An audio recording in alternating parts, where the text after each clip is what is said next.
I've often said that property investment's a game of finance with some houses thrown in the middle. But currently, more and more investors and homeowners are having difficulty getting finance. So what should you do? What type of finance strategy could make you more attractive to the banks? And why do some investors seem to get loans much easier than others? These are only some of the questions I'm going to ask today of finance strategist Hung Chuy, founder and director of Strategic Brokers. And I'm going to ask him to help you understand what's going on in the world of finance and how to get the banks to say yes to you more often. So welcome to today's episode of the Michael Yardney podcast, where I help investors get some clarity amongst all the mixed messages out there and help them develop financial freedom that they're looking for through strategic property advice, as well as some smart money management tips. So let's hear how to get the banks to say yes to you more often. Welcome to the Michael Yardney podcast, where twice each week you will learn a number of new ideas regarding success, property investment and money in around 30 minutes. Our show is brought to you by Metropole, who specialise in helping you grow, protect and pass on your wealth through strategic property and wealth advice. Now here's your host, Michael Yardney, Australia's authority in wealth creation through property, who has been voted one of Australia's top 50 most influential thought leaders. Hi, Hung. Great to have you back on the podcast again. Oh, hi, Michael. Thanks for having me. It's been about 8 months. Well, a lot of people who are watching this and listening to this for the first time may not know you. I know you well. You've helped me and my wife Pam personally with our finances, and I've invited you as the keynote speaker on Finance at Wealth Retreat, which is coming up at the beginning of May. But as I said, there's thousands of new listeners to this podcast every week who don't know you. So before we start talking about how to get the banks to give you more money, or at least be more interested in helping you, maybe you could actually start telling us a little bit about yourself and why you're even qualified to give us this sort of information. Yeah, sure, Michael. Look, thanks for having me again. I have been around, I guess, I look quite young, but I've been around in the finance game for close to 15 years now. I did run one of the top performing Yellow Brick Road franchise for many years before venturing on Strategic Brokers. The brand kind of built out because myself personally, I was an investor and, I was trying to figure out ways to get my own finance as well as for my family, my friends, my colleagues. And, everyone kept hitting that lending ceiling and they were just running out of options. So what we do is work very closely with investors to try and help them build their portfolios out, make sure they're not actually making the wrong moves at any particular point in time. Helping them just keep getting the most efficient numbers at all parts of their cycle. Well, I recently read that over 70% of all loans now are being originated by brokers. When you first started off, it would have been much less than that.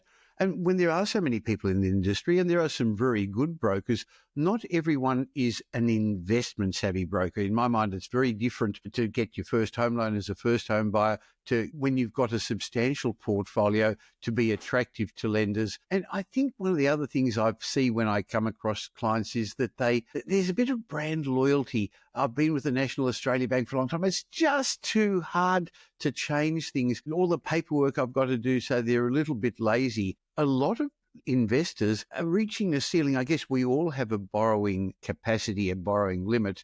But how can investors overcome that? And you said that just a moment ago, that you've been helping investors, your friends and now our clients and many, many clients. I know you've got a large organization. How do they get around this? Yeah, so I think it's when you do seek a broker, I think the first thing for anyone, make sure that the broker actually understands what you're trying to achieve. It is very mindset driven when it comes to buying investment properties, rather than, hey, let's just go and buy the next property. And what does that look like? They're not looking at the total cash flow, how that actually affects you, how it affects your actual current lifestyle, and whether that property or you have enough buffers in place to be able to support that and when the time comes. Leading from that is also then obviously the structures you're buying in, whether you're buying in your individual name, joint names, in a trust, in a unit trust, whatever it is in a company. There's so many different methods. Then looking at obviously just not your big four banks, right? There are lenders who are outside of the box, who assess serviceability very differently, who look at different things as basic as overtime to commission to the way that they score your company profits if you're self-employed. So having a broker who actually understands investment, who understands, I guess, scope of lending is very important. So you've got to find the right broker. And how do you do that? That's very difficult. But I guess I'm making a recommendation that if people are interested, they should have a chat with Strategic Brokers, your firm, and I'll give them a link to that. But I know that because you've helped lots of clients. And in fact, for the loan that you just recently organised for Pam and me, it was with a lender, and I've been in property for 50 years, that I'd never heard of. How many different lenders are out there, and how do they see things differently? Yeah, look, I couldn't tell you how many lenders are out there, but there are a lot of lenders out there. On my particular panel, I believe there's probably close to 40, just over 40 lenders at the moment. Might be close to 50 now if you include private lending and other spaces. But yeah, every lender is a little bit different on how they look at things. Some lenders, they will look at, I guess, self-employed customers very, very differently to others. And a key example might be, this is even within the major banks, right? I can't name banks here, but one bank will take all of your company profit and load that all against your individual name. So you're paying the tax rate at the maximum tax rate. Whereas another major lender will take your company profits and they'll only shade it at the company tax rate, which is 25%. So you've got 75% of usable income to then give you the borrowing capacity to then purchase more property. And as simple as walking into your bank and not knowing which bank to go to could be the difference between acquiring another 2, 3, 4 properties, which, as you know, Michael, and I know, property is a game of finance with a couple of houses thrown in. So a moment ago then, you mentioned self-employed people are looked at differently by different banks, but so are property investors. Because I hear investors complain, but I'm getting so much rent every month or every year, but the bank's only accepting a portion of it. They're not doing the whole lot. Or I get bonuses or I'm on commission, but the banks don't look at that. How different are the policies from one lender to another? Oh, absolutely different. Some banks who will look at, just 3 months worth of commission. There's other banks that will look at 6 months. Some will spread it over 12, compare it over 24, and it'll take the low of the two. So it just depends on how conservative their approach is on a policy, but every bank has a different appetite at a different time, and they change policies like they change clothes. The major 4 banks, I could even tell you that their policy updates, there's been some dramatic ones in the last 2 months where even one lender is allowing you to take 1 year's tax return with no age restriction on ABNs at the moment. Nobody knows about this policy. It's just literally come out 2 weeks ago. So if you had an ABN that's 6 months old, you could use the 6 months worth of tax returns if you created a very profitable company and use that to borrow money, whereas you could never do that before. Hung, I also know that some banks have got some interesting loan products that many of people listening to this and watching this aren't going to recognise. For example, those who are interested in commercial properties is a lease stock loan. And even for some residential property loans, one of the banks or a couple of them are now actually doing it on a similar sort of basis. If you've got substantial equity, that's going to be enough. Is that fair? Is that correct? Yeah, it's correct. So they have a thing called interest coverage on those types of facilities. Typically, what I've been seeing is probably a loan to value ratio of an absolute maximum about 70% on those. So you do have to have a decent deposit. And the properties have to present a certain amount of, I guess, yield or rental to cover the repayments, or the interest coverage is what they say. But I've been noticing, and it's probably been coming to us a bit, where people are buying commercial properties or buying residential properties, even blocks of units, for instance, which they put into potentially a trust, and they just do a lease stock, which requires no serviceability besides the rent. Now, that's an interesting point, if you allow me to just emphasise that. None of your own personal serviceability is the rent. But clearly, they're not going to lend you 80, 90%. It's a low loan to value ratio. It's got to be the right sort of asset. It's got to be over a certain price in the right postcodes. The banks aren't going to be stupid about this. And that's good, because we want a banking system that's sound and secure. But there are some interesting policies that the average lender, and actually probably the average broker, isn't going to be able to share with you as well. But it's not just interest rates. I know that when your team puts a strategy together for our clients, you also look at a number of risk management strategies during falling interest rate environments like this. Some people are wondering, should I actually take on variable rates? Should I already start locking in? That's one form of risk management strategy I'd like you to discuss. And the other is maybe we can have just a quick chat about buffers as well. Yeah, sure, Michael. So I guess the fixed rates are really, really coming down at the moment. We're starting to see low fives across the board with some of the funders, which is amazing considering we've been in a 6 to 7 environment for quite some time. They are cheaper than variable rates at this point, which, go figure. Let's see what happens with the next couple of In other RBA words, decisions. banks believe interest rates are going to keep falling over the next year, which I think the market believes too. Yeah, exactly. So it's kind of been priced in, right? What the fixed rates do offer you, is peace of mind, right? If you know your family budget, you know that for the next 24 months, you might have an event coming up in 24 months' time that is about to happen, and you need to forecast or be precise with your actual expenditure. Fixing is a smart option there, right?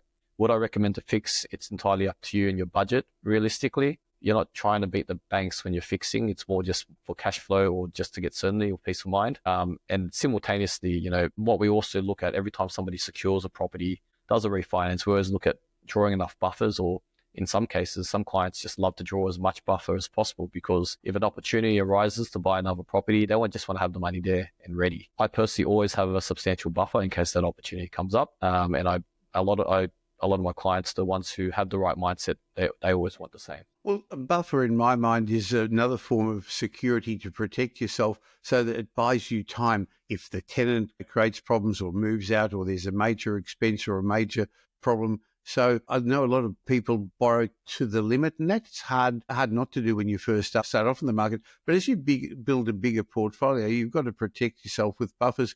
And one of the things I've always done, other than last time, I got it right with the interest rates when I locked in just over 3 years ago. I was probably 3 months too late, but I locked in at a very low interest rate for 5 years. So I've still got 2 years to go with that.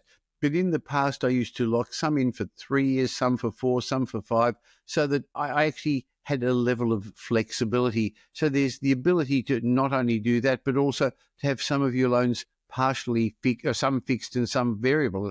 Would that be fair? Yeah, absolutely. And everyone's situation is a little bit different. Some people might have a substantial amount that they need to offset.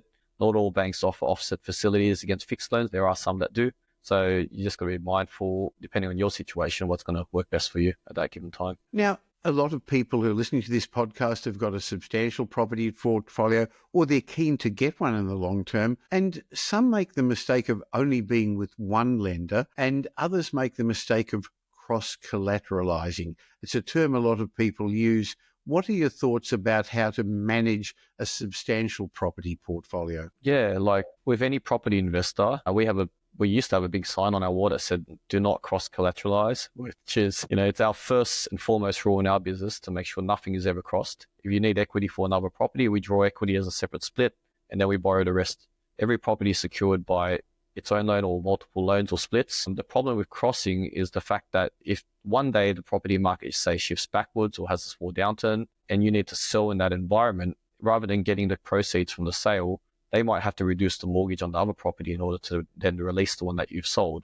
Or in some cases, depending if you're business banking, you might not even be able to be released. You were just stuck there, unable to sell the property. So it's very, very important not to ever cross a property. And when you do sign those loan documents, you read it very carefully. Now, for those who don't fully understand, the concept here is that you have one mortgage, really simple. You sign just one set of documents, but all your properties are linked to that. And so therefore, if you've got properties in Melbourne, Sydney and Brisbane, and we know the Melbourne market's underperformed for a while, hasn't gone up much at all, and your Sydney ones may have, overall you may find that there isn't extra equity there for the banks to lend you.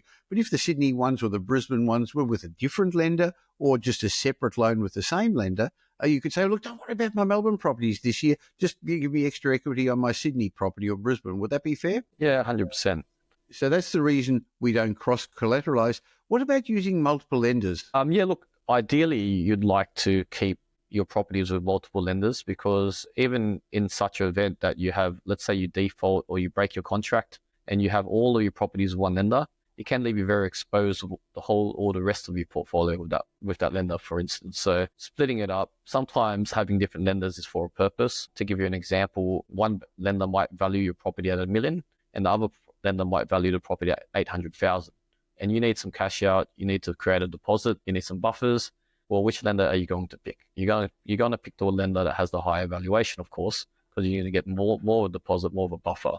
Even if the rate's slightly higher, sometimes it's worth it because that gives you another opportunity to extend your portfolio out. So interest rates, especially if you think as an investor and they're tax deductible, aren't as important as flexibility, being able to borrow money. But also I've come across some loans that are portable. You can actually move from one lender to another. Yeah, so every bank treats, for the listeners who understand what portability means, it's basically the ability to port or substitute a security. So for instance, if you had two mortgages against one property and that property, so if you had two properties and one mortgage, for instance, and there was enough equity in that one property to release one, you could port that property out. Or in some cases, if you were to sell a property and you wanted to maintain the mortgage without another assessment, you could potentially, once you sell it, they create a term deposit to hold the property, so they've got adequate security, and then you're able to swap it out again. Where that's important is you might be in a life stage where you can no longer borrow money, and you're in a situation where you do want to maintain that level of debt,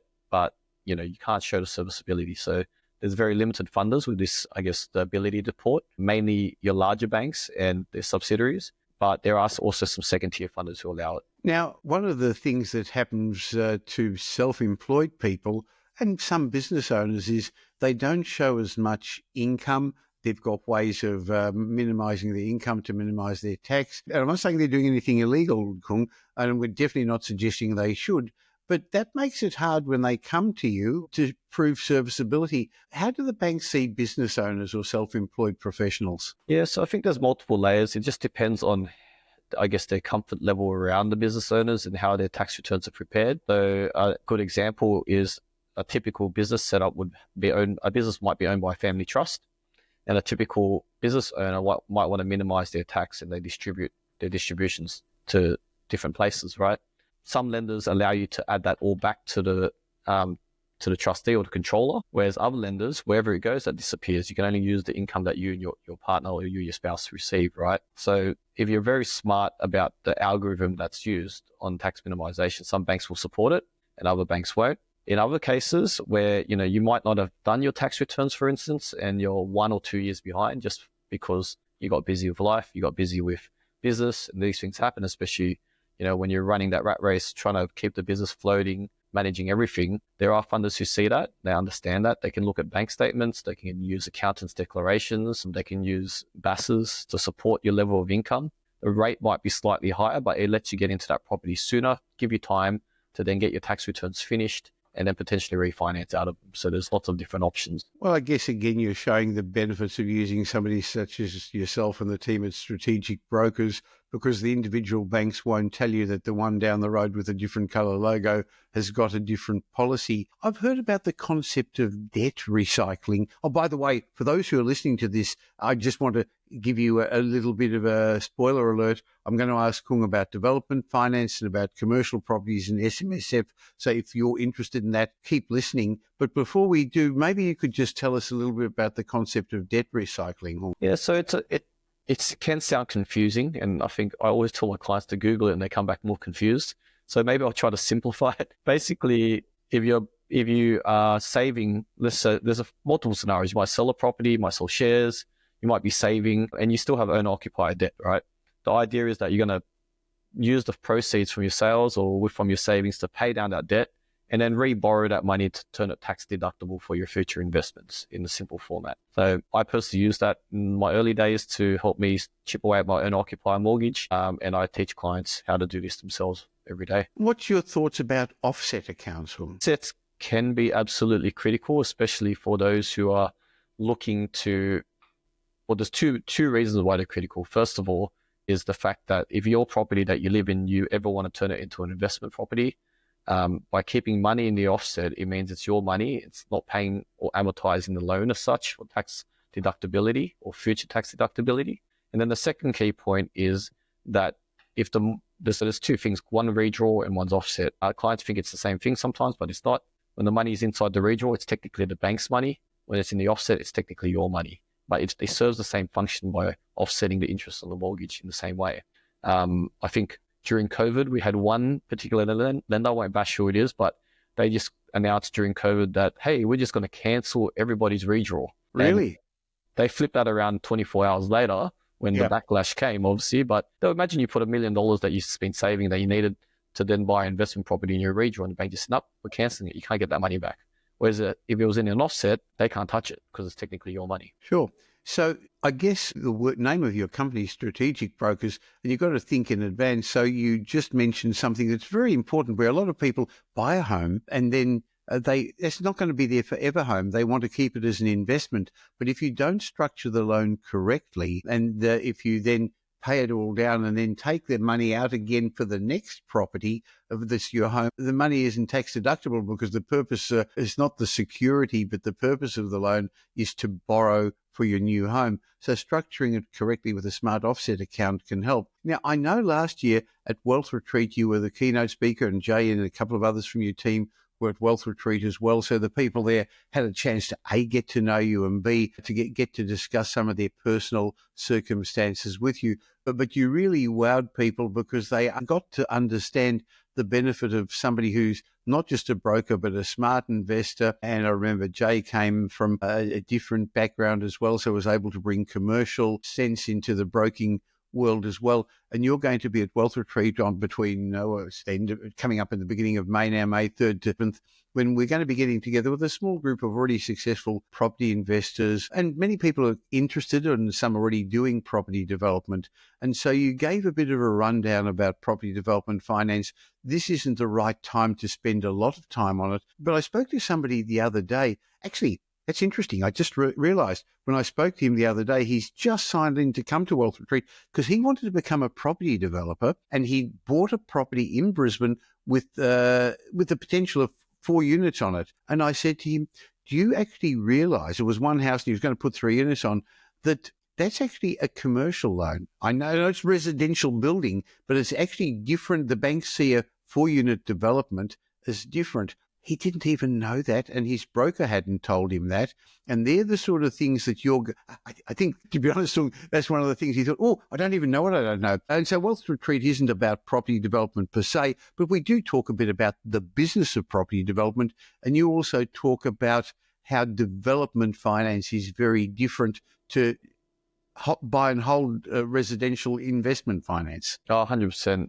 Development finance is a tricky one. There's no one fixed and fast answer for anything. Everything is all about getting the most efficient numbers or the best possible scenario for the time that you're given, looking at all the circumstances around it, including how much money do you or the shareholders need to contribute? What does that mean to your personal position? How is that going to extend? And sometimes I have clients who want to pay an extra 5% in interest because it means they don't have to put any more of their own money into the deal, right? Because there's lenders out there who are willing to give them a lot more money, but at a much higher rate. But for them, that minimizes their personal risk and those inside the development itself. I guess you've got to work out your return on your funds, which is important in development, isn't it? Correct. On the money you put in. Correct, yeah. And even with developing between, 4+ units, there's actually one residential bank that allows 4, but the way that they value the property is very different, and they require the QS report. They require lots of layers to it, and they always devalue it because they value it as 4 in one line rather than individual properties, right? Interesting. Which then what you think is an 80% LVR is technically on the end product probably closer to a 50-60% LVR. Wow, makes a big difference. It does, sure. And especially when you throw your own household money into it, that's for sure. Now, while we spend a lot of time talking about residential property, for many investors, when they build a big enough asset base, especially as they're now starting to look at more the cash flow stage of their career, their investment life, they look at commercial properties. How do banks look at lending for commercial properties? Yeah, so I've actually been doing a lot of commercial lately, funny enough. I don't know why it's been coming up, but a lot of our existing customers usually buying something for themselves to operate their business from. Some are just purely investment. And with the pure investment, there's 2 methods. One's full doc, one's low doc. Low doc or lease doc, I guess, in the same category. And we did mention it before. Lease docs, it's typically 60 to 65%, up to 70% if you're lucky, depending on the rental you're receiving. As a full doc, there are some funders who will go up to 80%. Not very common, but you have to have a very, very strong, I guess, profit and loss statement if you're self-employed, or very, very strong income to support it, because they do calculate the repayments based on potentially 15 years, 20 years maximum, right?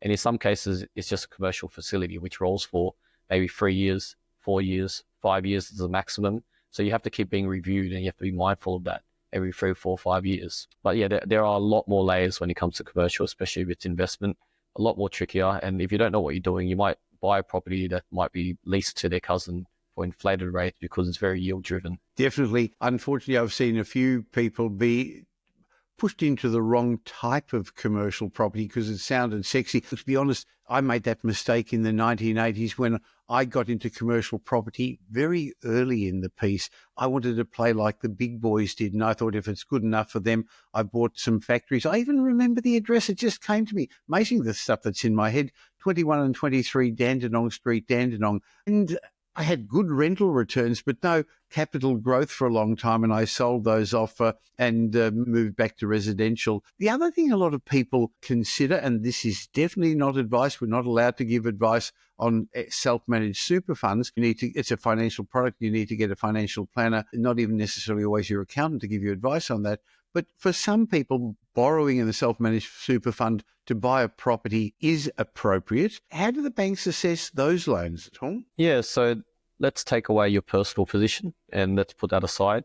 They purely look at what's being contributed into the super fund, whether it's the last 2 years if you're self-employed or currently what your salary is. So whatever your super guarantee is, and they combine that with the rental income produced by the property. And that combination of the two determines the borrowing capacity, basically. And that's the most simplest format. We can extend and it's that separate out to your own personal borrowing capacity, as you said. That's so it's correct. a separate legal entity that's standalone. That's correct. There is a second layer to that where, if you wanted to borrow a lot more and you don't have enough in the super fund, they can look at your personal borrowings as well to increase that borrowing power in the super fund. And then there's also a third layer to that, depending on how supportive your accountant is, that you can manage the additional contributions. If your accountant's willing to support it, they can also assist in generating, their letters to help increase the borrowing capacity in the super fund also. So there's multiple layers to it. It's not as straightforward as people think it is, but the main key point is that the fact that in the first instance, it does not take into consideration for the majority of the time your personal borrowing capacity. Well, as we said right from the beginning, property investment's a game of finance with some houses or dwellings thrown in the middle. And I think what we were both sharing today shows that finance isn't as simple as it used to be. And that's great because there are multiple products out there. And if you've got the right person on your side, it's possible for you to be able to. And we've worked together over the years to see that people said, no, I can't borrow anymore. And your team have managed to get them to get that extra property. Real estate on its own is not a very good investment unless you can leverage. So that's why at the growth stage of your career, you need the right sort of finance. So I'm going to leave a link to Strategic Brokers in the show notes. So if people want to, they can get in contact with you. But if they really would like to break bread with you and spend more time and understand, I'm going to recommend you go to wealthretreat.com. Find out about that once-a-year event. Don't leave it till next year. There's still time to get in this year, and have a chat with Hung and his team there as well. Thanks for your time, and I look forward to catching up with you in person on the Gold Coast in a couple of weeks' time. Thanks, Michael. Thanks for having me. I'll see you then.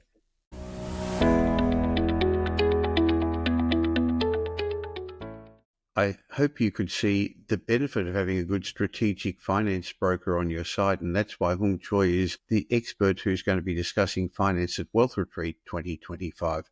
If you haven't already registered your interest, I really suggest you go along to wealthretreat.com.au, find out about it and register your interest. Now, in a moment, I'm going to share with you my popular mindset message, but before I do, I want to remind you that I have a group of reports and ebooks, especially as a way of saying thank you for people who listen to or watch this podcast. So go to podcastbonus.com.au, and you can claim your group of ebooks and reports, just some information to add to your resource library about property investment. Now, before my mindset message, just following on from what I said a moment ago, now I guess is decision time. I mentioned that Hung Chuy is going to be at Wealth Retreat, but there's going to be a whole group of property tax, finance, property development, property management, business experts there. And it's now time to make the decision, because we are at the beginning of what we believe is the next 4 years of strong property growth that we're calling a super cycle.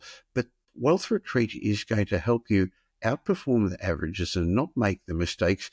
It's designed to help you create your future and make the next 5 years of your life the best 5 years of your life. Specifically designed not only to get a concentrated version of everything we know about property, tax and finance and property development and business from our faculty, but also it's going to give you the opportunity to network with a group of successful movers and shakers, other investors. Don't count yourself out if you're not at that level yet. The results are that you're going to come in with a whole lot of ideas. You're going to go home with a holistic plan for the next 5 years, not just in property and not just in wealth, but in 7 areas of your life. You're going to get some breakthroughs. You're going to get community, because a lot of people at Wealth Retreat, before they come, feel isolated in their wealth creation. You're going to get amazing collaboration, because you're going to get different perspectives and different ideas. It could be the breakthrough you need. It could be the breakthrough you've been waiting for. Time is running out to register, so go to wealthretreat.com.au. It's at the beginning of May on the Gold Coast. If you miss it this year, you're going to have to wait another 12 months. That's an entire year of lost opportunity. wealthretreat.com.au. Learn about it. Find out what you'll miss if you don't attend, and register your interest. It's decision time. You can put it off for someday, or you can choose a specific date and say, no, this is the year I'm going to do it. I look forward to spending 5 days on the Gold Coast with you.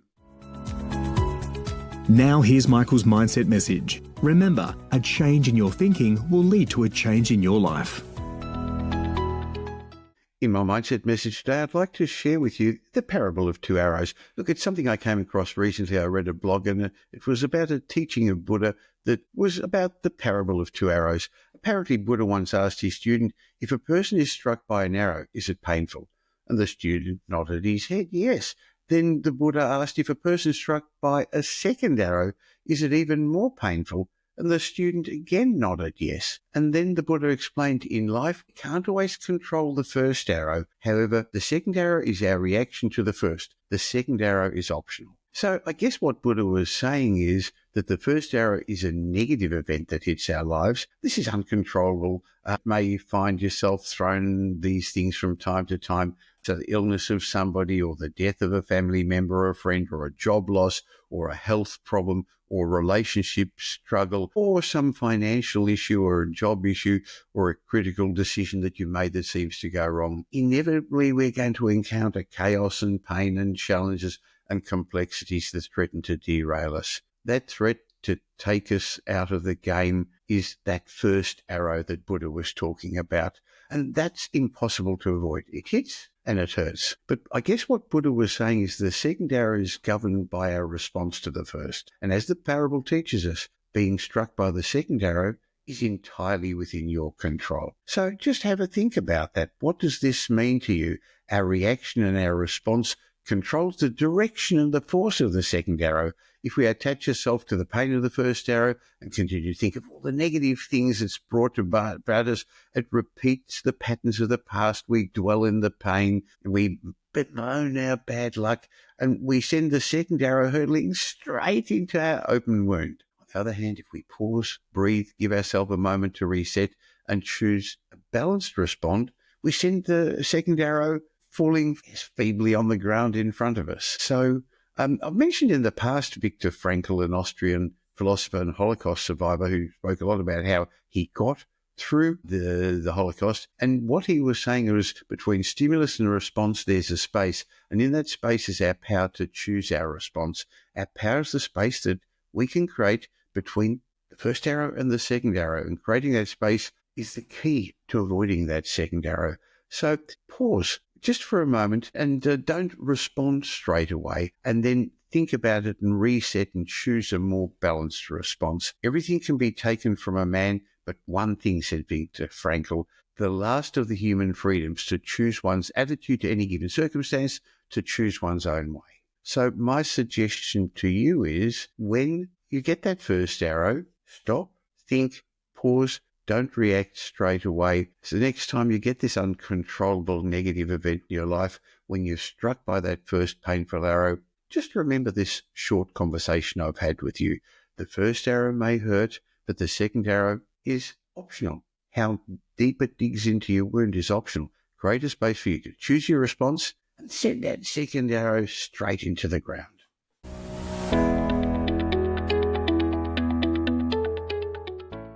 Thank you for spending the last little while with me. I hope you got some benefit from this show.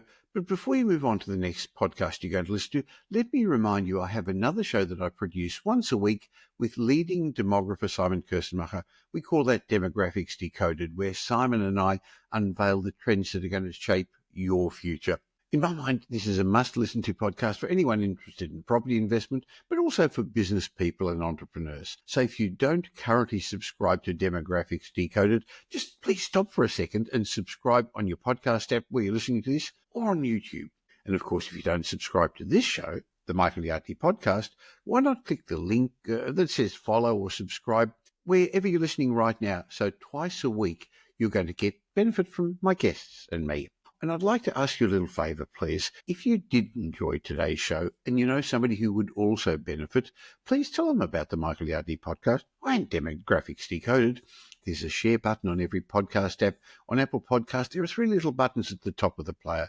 Well, just tell them about it. Just have a chat with them. Now, I hope you're going to be doing them a favour, and you're definitely going to be doing me a favour in my quest to help as many people as possible to become financially literate. And by the way, I've got a special bonus for you. As my way of saying thank you for subscribing, just go to podcastbonus.com.au. There'll be a link in the show notes, podcastbonus.com.au, where I've got a bunch of ebooks and reports. It's just my way of saying thank you for taking the time to listen. And remember, the information that we give you in this podcast is general information, not specific information about your personal circumstances, because we don't know about them. But if you do want specific information, you can always have a chat with my team at Metropole. Go to metropole.com.au. If you really want to learn more, you can always listen to the previous podcast, the many episodes we've already published. Just go back to the old episodes, which each have lessons about property investment, success, and money. Once again, thanks for listening to today's show.